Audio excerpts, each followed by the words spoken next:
വടകരയിൽ കിട്ടിയ അടിയുടെ പ്രത്യാഘാതമാണ്, അടിയുടെ പ്രതികാരമാണ് അതിവർ കുറെ നാളുകളായിട്ട് ഷാഫിക്കെതിരെ പയറ്റിക്കൊണ്ടിരിക്കുന്നതാണ്. അത് പല അർത്ഥത്തിൽ ഇപ്പൊ വടകരയിലെ ഇലക്ഷൻ നടക്കുന്നതിന് മുമ്പ് പ്രചരണ ഘട്ടത്തിൽ പോലും ഷാഫിയെ പല രീതിയിൽ ആക്രമിക്കാൻ ഇവർ നോക്കിയതാണ്.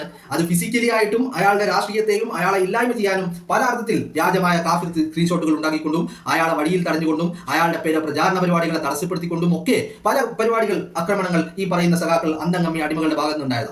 ഈ അടിമകളുടെ ഈ ആക്രമണങ്ങളെ ഒക്കെ അതിജയിച്ചുകൊണ്ടാണ് 1,14,506 വോട്ടിന് വടകരയിൽ കെ ശൈലജയെ തോറ്റ് തുന്നം പാലിച്ചത്. അത് അങ്ങനെ തന്നെ പറയണം. കാരണം ഇപ്പോഴും വടകരയിലെ MP ഞാനാണെന്ന് വിശ്വസിക്കുന്ന കെ ശൈലജ എല്ലാ ദിവസവും രാത്രി ഉറങ്ങാൻ കിടക്കുമ്പോൾ ആ കണ്ണടയൊക്കെ ഒന്ന് തുടച്ച് വൃത്തിയാക്കി വെച്ചിട്ട് കണ്ണാടിക്ക് മുന്നിൽ പോയി നിന്നുകൊണ്ട് ശൈലജ 10 പ്രാവശ്യം സ്വന്തം കണ്ണാടി നോക്കിക്കൊണ്ട് സ്വന്തം പ്രതിബിംബത്തെ നോക്കിക്കൊണ്ട് ശൈലജ പറയണം, വടകരയിലെ MP ഞാനല്ല, ഞാൻ വടകരയിൽ 1,14,506 വോട്ടിന് ഷാഫി പറമ്പിലിനോട് പരാജയപ്പെട്ടിരിക്കുന്നു എന്ന് ഒരു 10 പ്രാവശ്യം വൈകുന്നേരം രാത്രിയാവുമ്പോൾ കിടക്കാൻ പോകുമ്പോൾ കണ്ണാടി നോക്കിക്കൊണ്ട് പറയണം. അവിടെയും ചെയ്യുന്നില്ല. അത് കഴിഞ്ഞ് രാവിലെ എഴുന്നേറ്റാൽ ഉടനെ ആദ്യം തന്നെ വീണ്ടും ഈ കണ്ണട വെച്ചുകൊണ്ട് കണ്ണാടിക്ക് മുമ്പിൽ പോയി നിന്നുകൊണ്ട് വീണ്ടും ഈ പറയണം, ആര് പറയണം, ശൈലജ പറയണം. എന്ത് പറയണം? ഈ പ്രതിബിംബത്തെ നോക്കിക്കൊണ്ട് ശൈലജ പറയേണ്ടതുണ്ട്. എന്താ പറയേണ്ടത്?